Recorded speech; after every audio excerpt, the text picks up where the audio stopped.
समय यमुना जी में कूदते ही जब कालिया नाग का सैनिक आकर देखते हैं तो कन्हैया बड़ा सुंदर देखकर 5 मिनट 10 मिनट नहीं, कन्हैया उसी में नृत्य कर रहे हैं, खेल रहे हैं। देखकर जाते हैं तो कहते हैं महाराज आज के पहले मैं ऐसा बालक में नहीं सो देखा। यहाँ तो आते ही लोग प्राण त्याग देते हैं। वो बालक 5-10 मिनट से खेल रहा है।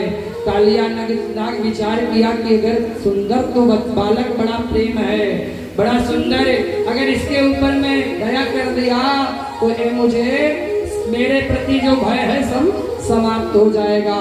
कालिया नाग गया, भगवान को अपने फनों में बांध लिया। जब फनों में बांध लिया तो भगवान अपने शरीर को फुलाने लगे, फिर शरीर ढीला किए और जब बाहर आ गए भगवान छलक कर उसके फनों पे चढ़ गए, नृत्य करने लगे।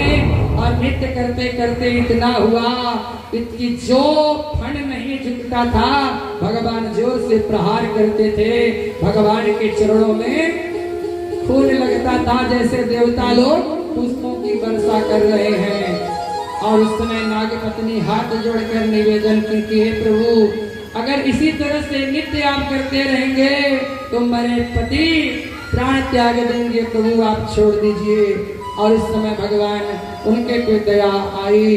भगवान कालिया नाग से कहते तुम यहाँ से छोड़कर चले जाओ। तो कालिया नाग कहता है कि प्रभु मैं आपसे पूछना चाहता हूँ, मनुष्य जो को आप ही बनाते हैं, जो सर्प बनाते हैं उसमें विष ही आप ही पैदा करते हैं, तो बतलाइए कि हम लोग का स्थान कहें कि आपके रहने का स्थान रमणदीप पर्वत है, आप वहाँ चले जाइए। आपका रहने का स्थान भी निर्धारित किया गया है, वहीं पर आप रहिए। भगवान की स्तुति करके भगवान को जब ही ऊपर लेकर आया मानो यशोदा मैया के शरीर में जान आ गया। सारी गाय माता हंसने लगी, सारे ग्वाल बाल भगवान आए। उसके बाद भगवान कहते हैं कि भगवान का इतना सुंदर लीला। एक बार भगवान देखिए जो बालक शिखा बछड़े के रूप में भगवान स्वयं अवतारित करके गाय के गर्भ से जन्म लेते हैं। एक बार गाय यशोदा मैया गाय दूहन को गई और उसी समय भगवान कन्हैया गए दूध पीने के लिए जो है। तो उस समय इस सोचकर गाय माता के अंदर विचार हुआ कि अरे मेरा कितना भाग्य अगर मैं भी दूध पिलाऊं। और उसी गाय के तन से भगवान स्वयं उत्पन्न हुए बछड़े के रूप में। और इस तरह भगवान ने एक बार कार्तिक का महीना आता है, बड़ा पवित्र महीना आता है। कार्तिक के पवित्र महीने में कुछ जो कुंवारी स्त्री लड़कियां स्नान करने के लिए जाती हैं, सुबह 4:30 बजे ब्रह्म मुहूर्त में जाकर सूर्योदय के पहले स्नान कर लेती हैं, कात्यायनी माता का पूजन करती हैं और यमुना जी में स्नान करने जाती हैं और पूजन करती हैं कात्यायनी माता का।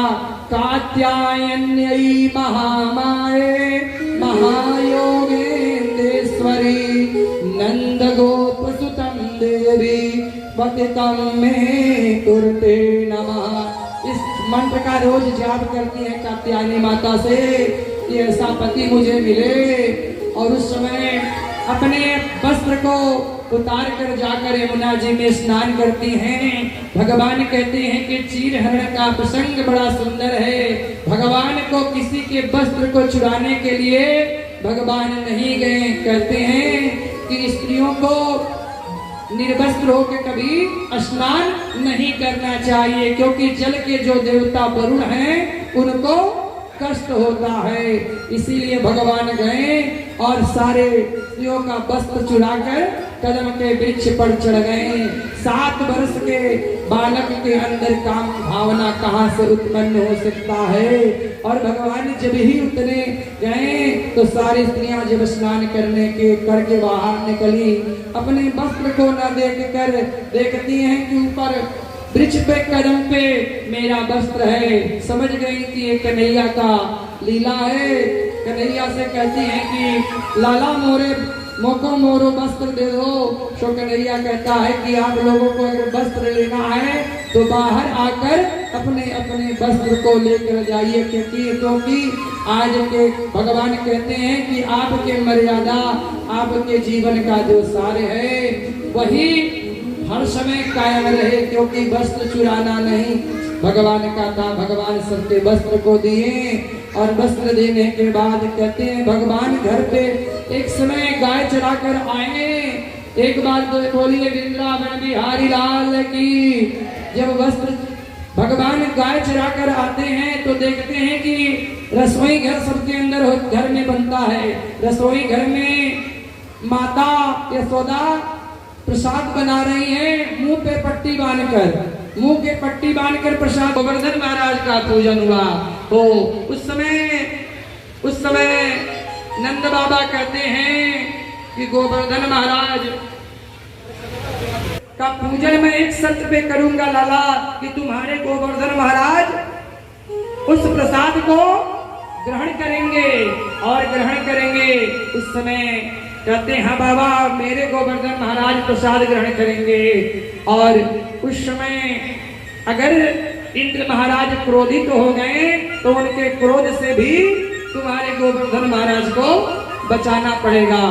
और तभी सब तैयार हुए और कि अब इस वर्ष केवल गोवर्धन महाराज का पूजन होगा। और सारे ब्रजवासी एक बैलगाड़ी पे सम्मान तैयार हुआ। और उस समय शांडिल मुनि आगे मंत्रोच्चार आगे थाली लेकर जाते हैं पूजन का। यहाँ पर तो गोवर्धन महाराज का पहले सबसे पूजन हुआ। स्वस्ति न इंद्रो वृद्धश्रवाः स्वस्ति नः पूषा विश्ववेदाः। बृहस्पतिर्दधातु ओम